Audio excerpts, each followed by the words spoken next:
Hey guys, what's going on? Andrew coming at you, and in this one, I thought it'd be fun and interesting to talk about the COVID strategies between Sweden and the United States.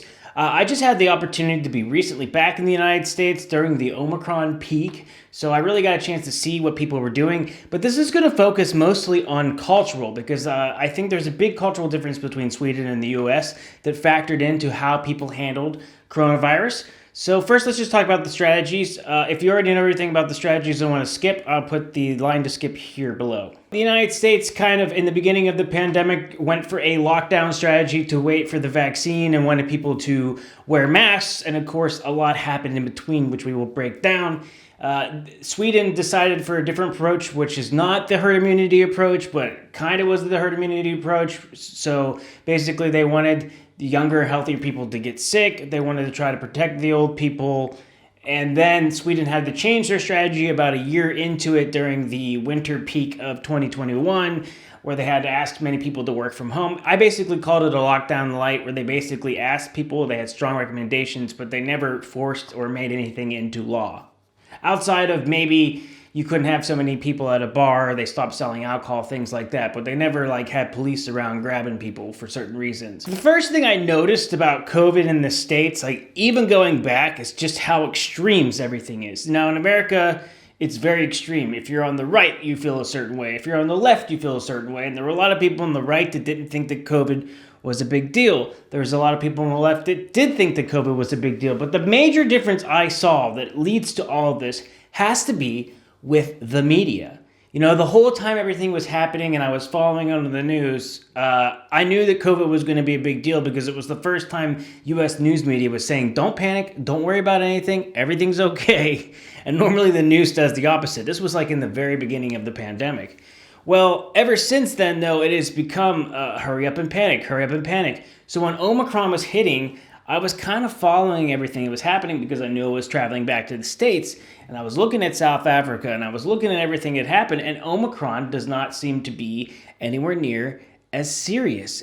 For most people, it seems to be pretty much a common cold, which unfortunately is what people were saying on the right about the original strain of COVID, which wasn't true. So when I was going to the States, and I happened to be in a couple forums in the States, I was talking on online forums, I was realizing in my mind that there was no way that our current protocols that we had in the States of isolating for 10 days was going to be possible because society is just going to shut down because this thing is so fast spreading. The airline industry is going to collapse and other industries would collapse by just so many people testing positive and having to isolate that I wrote a comment and I was like, oh, they're eventually going to have to change this to 5 days or something different for people that are asymptomatic because society would shut down. And the response I got for people in the States was as if I was the most extreme conservative guy on the right. I was completely attacked by people online and called an idiot and this and that and everything because there's also a portion of the population in the States that kind of wants to live in fear forever and be super scared all the time. And they almost want Omicron to be serious just to prove the other people wrong. And to me, it's just stupid because it's I just want to get through this pandemic and want it to be over.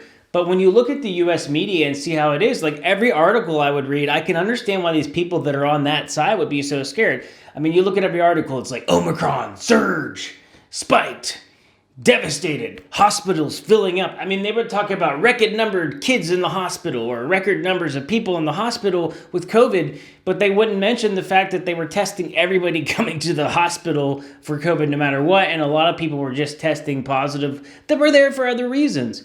And the Swedish media, in my opinion, I always have people write in the comments, oh, this is bad or this is good. They handled this pandemic a lot more responsible. I never agree with everything that Sweden was doing, but at the very least, Swedish people have not panicked, where I feel some people people in the States either didn't take it serious enough or so serious that it's unhealthy.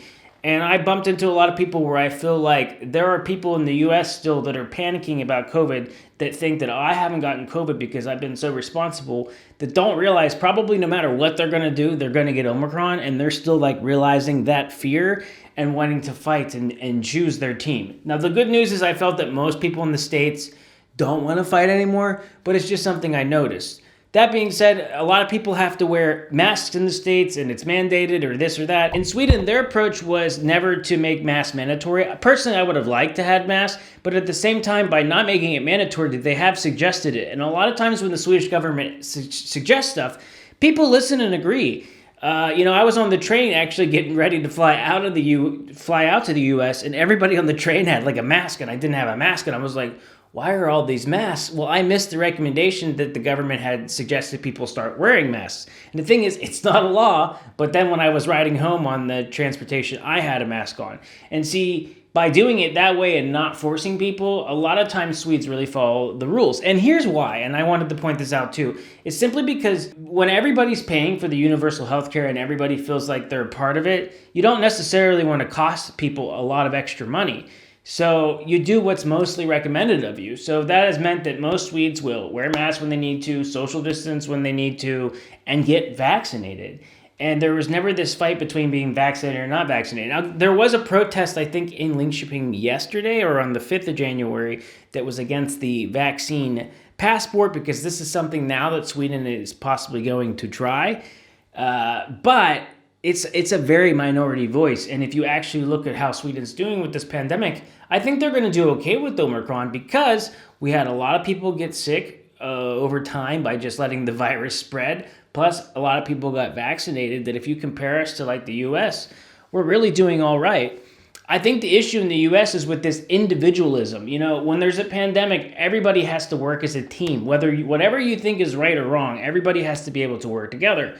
The issue in America is because it's every man, woman, and child for themselves, that you're responsible for yourself and everything else, it really led to a lot of selfish behavior, I think, on both sides. One side being very judgy about what everybody else is doing and saying, like, I'm perfect in a way. And then another side of people that just don't take it seriously and they're being selfish in a sense.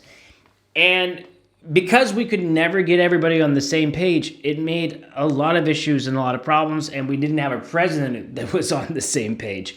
I'm not so sure the Swedish government leadership was the best either in the beginning, and I think some Swedes would agree with that, and I think we would all agree they could have done more, but at the very least, they were giving us like one type of message. People trust the government recommendations a lot more than they do in the States. A couple of issues the CDC made in the States is the first one, if you can go all the way back to the pandemic, they were telling people in the very beginning not to wear masks, don't wear masks, masks don't work. You don't really need to wear a mask.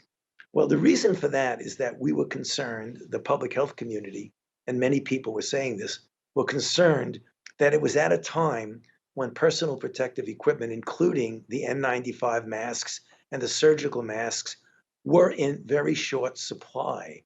And we wanted to make sure that the people, namely the healthcare workers, who were brave enough to put themselves in harm's way to take care of people who were infected with the coronavirus and the danger of them getting infected, we did not want them to be without the equipment that they needed.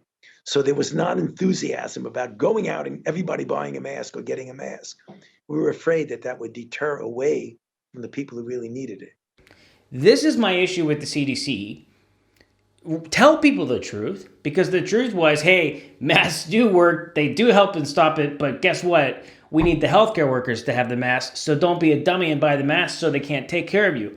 It would have been so much better if the CDC was upfront with people, but rather than tell people masks work, they told them they don't work.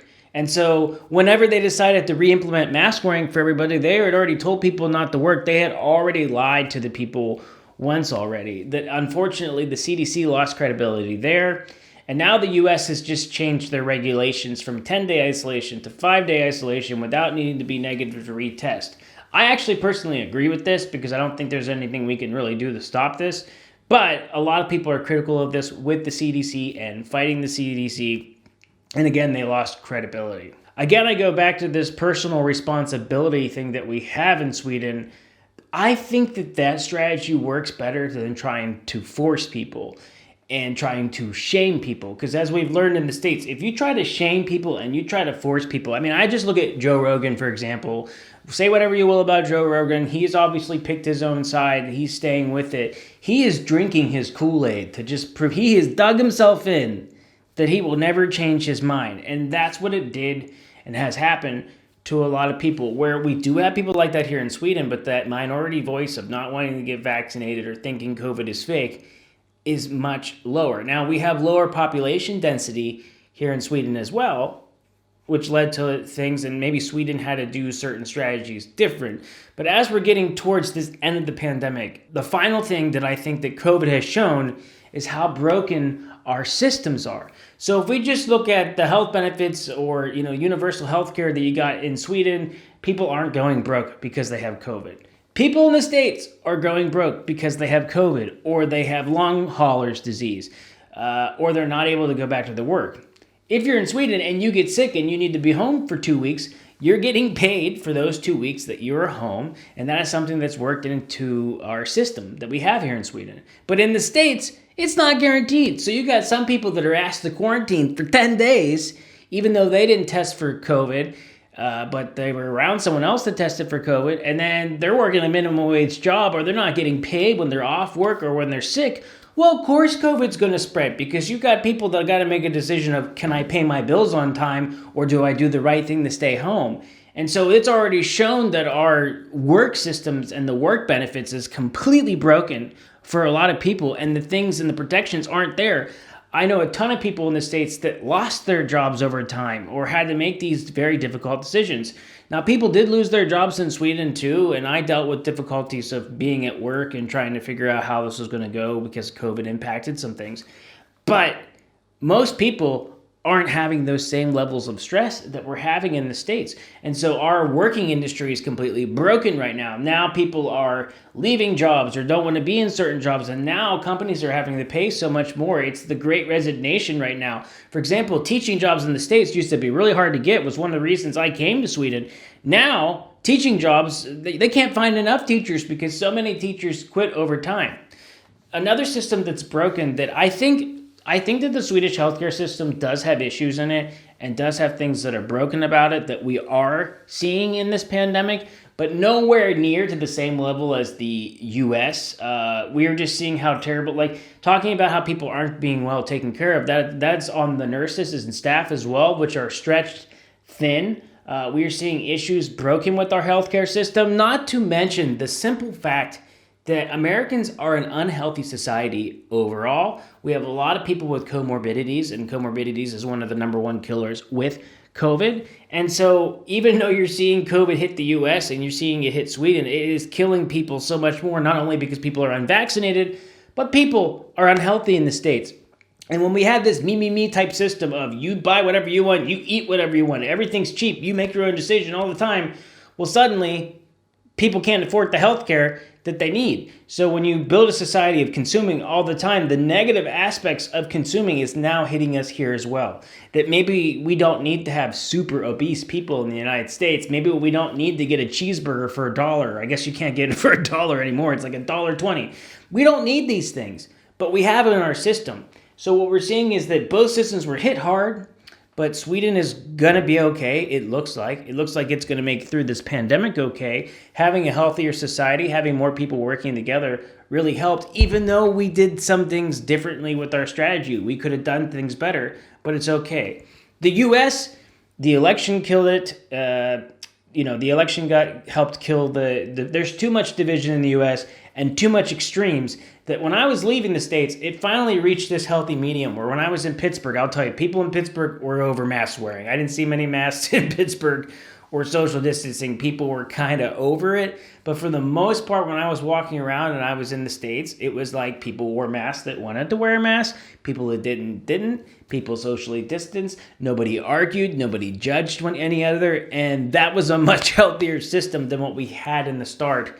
Then I do feel hopeful that the U.S. is going to get out of this okay. I think that most Americans agree that our system is completely broken, at least healthcare-wise, education-wise. A lot of the things we have in place, where we're seeing in Sweden, when you have those benefits in place, when people can stay home when they're sick, that's going to stop the spread. That's going to have people not have to stress about all these other things. Imagine having COVID and then stressing about how you're going to pay for COVID, but then also being broke and then almost dying in the hospital. It's a terrible situation right now for a lot of Americans. And it was a difficult year, but I hope that we can come on top of it. I hope you found this video to be interesting. This is, again, just my perspective. If you liked it, let me know. Hit that like button, and I'll see you guys in the next video. Hej då!